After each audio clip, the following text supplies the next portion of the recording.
आज आप देख रहे हैं समाचार विश्लेषण पर। मैं हूं रतिकांत सुमन। आपको मैं आज बताऊंगा कि किस प्रकार से जो तालिबान ने वहां की बहुत बड़ी सेना जो अफगानिस्तान की थी उसे हरा दिया और वहां पर काबिज हो गए हैं। और अब अगले कुछ दिनों में वहां पर हो सकता है कि कत्लेआम हो या क्या हो। वह कत्लेआम वहां पर शुरू है। सड़कों पर लाशें बिखरी हुई हैं। जहां पर जो लोग मिले, जिन्होंने प्रोटेस्ट किया, उसे मार दिए गए। और इस प्रकार से वह आज से जो 15वीं शताब्दी सब में जो कार्य होते थे वही आज भी कार्य हो रहे हैं। यह अमानवीयता जो है सो अफगानिस्तान में फैल गई है, उसी विषय में मैं बताऊंगा। और कुछ भारत की भी चर्चा होगी, भारत के संदर्भ में। तो दोस्तों, आपने वहाँ पर देखा कि यह बताया जा रहा था कि अफगानिस्तान में लगभग 3.5 लाख सैनिक बहाल किए गए, लेकिन 3.5 लाख सैनिक की धमक कहीं भी वहाँ सुनाई नहीं पड़ी। आखिर ऐसा था क्यों? ऐसा हुआ क्यों? आखिर वहाँ पर ऐसी स्थिति आई क्यों? तो वहाँ पर क्या सेना को चलाने के लिए क्या पैसे नहीं थे? मूल रूप से क्या पैसे समाप्त हो चुके थे? या कोरोना काल में ऐसा हुआ कि बहुत सारे लोगों को नौकरी से निकाल दिया गया?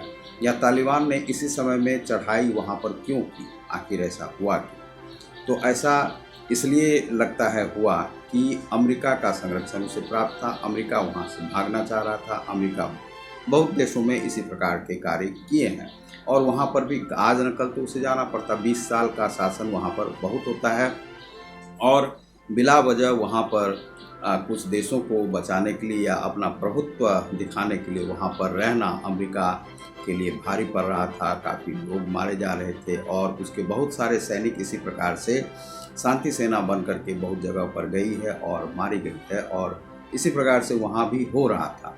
अब 20 साल से जो खर्चा जो उठाया जा रहा था, लगभग 76 लाख करोड़ के आसपास जो है वहाँ पर वह खर्चा अब तक 76 लाख डॉलर कहिए, 76 लाख डॉलर वहाँ पर खर्चे हुए थे अब तक। और वह खर्चा बहुत ज़्यादा होता है। तो इस प्रकार से और भी खर्चा करने की स्थिति में कोरोना काल में अमेरिका नहीं थी और अपने सैनिकों को उसे इसीलिए बुलाना पड़ रहा था। बहुत दिन से विचार बन रहे थे, लेकिन कुछ देशों के दबाव के कारण से वहाँ पर वह अपनी सेना को रहने दे रहे थे। लेकिन अब जो स्थिति आई थी उसे कभी न कभी वहाँ से जाना था और वह वहाँ से चले गए और किसी प्रकार से अपना संरक्षण तालिबान से ही मांगा कि आप हमारे कुछ जो पर्सनल हैं उस पर जो है सो आप अटैक नहीं करेंगे।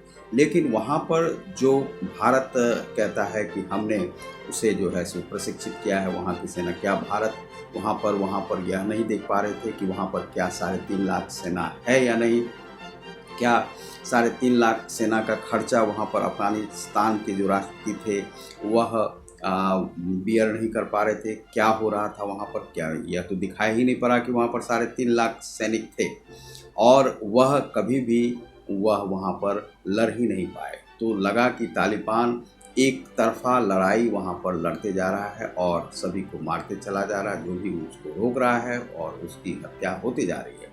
तो इस प्रकार से किया सैनिक ने कोई भी प्रोटेस्ट वहाँ पर नहीं किया, ना वहाँ के मंत्री किए। सभी लोग वहाँ से भागने में ही लगे रहे। तालिबान को पूरी तरह से वहाँ पर सत्ता सौंप दी गई। तो इस प्रकार से क्यों हुआ? एक सेना जो बनती है उसमें क्या कमी होती है, वो उसी के विषय में मैं अभी आपको बताता हूँ। सेना में सबसे पहली कमी होती है कि सेना को खाना चाहिए, भोजन चाहिए और यदि पेट भरा रहता है तब वह लड़ सकता है। दूसरा है कि आत्मबल का कम होना, मनोबल का कम होना। मनोबल जो है पुष्टअप नहीं थे, उन्हें डर लग रहा था कि हम वहाँ पर हार जाएंगे।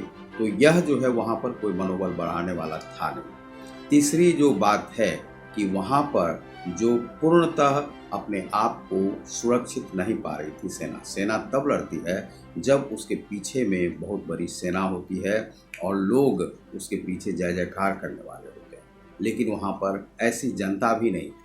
तो जनता का समर्थन भी सेना को चाहिए होता है, तब सेना लड़ने के लिए जनता में से ही तो सेना आते हैं। लेकिन वहाँ पर पूर्णतः से जो समर्थन मिला है वह तालिबान को मिला है और तालिबान अगले कुछ दिनों में वहाँ पर ना प्रजातंत्र रहेगा ना कुछ रहेगा। वहाँ पर इस्लामिक स्टेट जो है सो वहाँ पर स्थापित होने जा रहा है और यह चीन और अमेरिका, जर्मनी आदि देशों के माध्यम से वहाँ पर एस्टैब्लिश किया जा रहा है। और चीन उसको संरक्षण दे रहा है, पाकिस्तान उसे संरक्षण दे रहा है और पाकिस्तान अपनी सुरक्षा के लिए ऐसा करने जा रहा है। तो यह है, वहाँ पर जो 3.5 लाख की सेना थी, वह किसी भी प्रकार से नहीं थी। उसे खाने पीने की कमी होगी, कोरोना काल में हो सकता है कि वहाँ की सरकार को पैसे नहीं हो तो वह दे भी नहीं पा रहे होंगे वेतन। कुछ जगहों पर जो सैनिक से लूट मार हुई है, तो वहाँ पर अरबों डॉलर जो है, अरबों रुपये वहाँ पर जो है सो तालिबानियों ने लूटे हैं, क्योंकि उन्हीं बैरक में वे पैसे पड़े हुए थे जो कि स्मगलिंग वगैरह के जो धन आते थे वहाँ पर रखे जाते थे। इस प्रकार तालिबान को वहाँ पर एक मोटी पूंजी भी प्राप्त हो गई लड़ने के लिए, और उन सैनिकों से ही प्राप्त हुई है जो 3.5 लाख सैनिक थे। तो इस प्रकार से वहाँ पर 3.5 लाख जो सैनिक थे, कहीं से भी नहीं लग रहा है कि 3.5 लाख होंगे। वे हमें 5-10 हज़ार के भी आसपास नहीं लग रहा है। और दूसरा है कि बूस्टअप नहीं था, मनोबल उनका जो है, लड़ने की इच्छा शक्ति नहीं थी।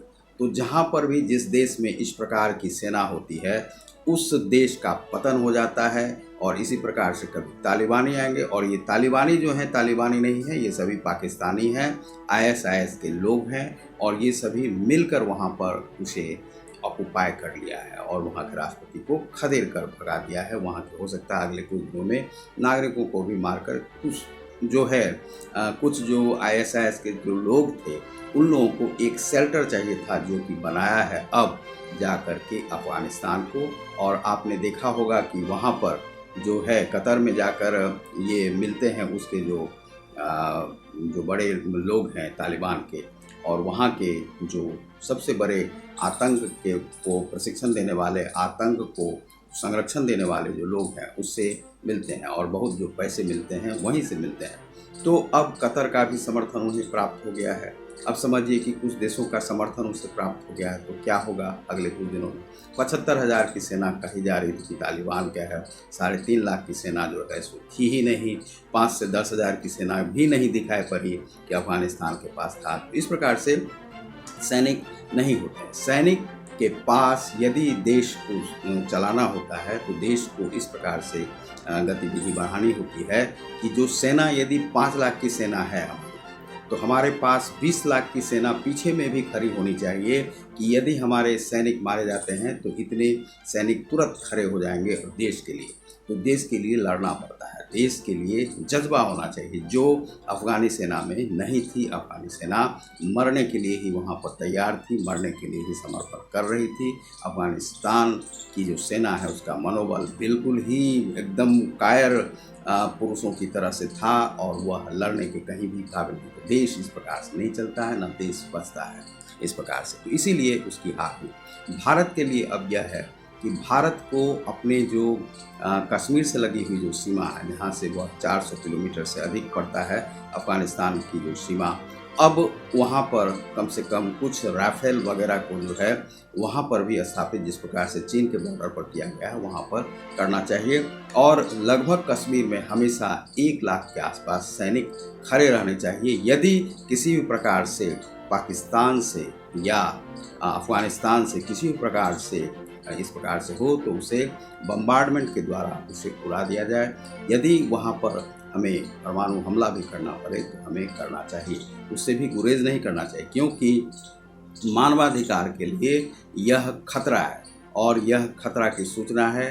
अफ़गानिस्तान जो तालिबान के चंगुल में फंस चुका है, और उसे यदि चीन, पाकिस्तान यदि संरक्षित करते हैं, तो उसके लिए हमें इस प्रकार से तैयार रहना पड़ेगा, अपने देश की सीमा की सुरक्षा करनी होगी। दूसरा है कि यहाँ पर अमेरिका जिस प्रकार से भागा है, उसने दिखाया कि वह अब जो है सो इस विश्व का एक छत्र राज वाला देश नहीं है, वह लोकतंत्र का संरक्षक नहीं है, और वह अब चीन को सुपुर्द कर रहा है अपना सारा वक्त। तो अब 1 नंबर पर चीन ही आ रहा है, क्योंकि पूंजी में भी वह आगे बढ़ चुका है, और लड़ने में भी आगे है, और राजनीति में भी सबको वह पछा रहा है। तो अमेरिका वहाँ से खदेड़ा जा चुका है, समझिए, वह गया नहीं है, वह खदेड़ा जा चुका है। तो इस प्रकार से अमेरिका की जो स्थिति है वह पतनोन्मुख हो रहा है।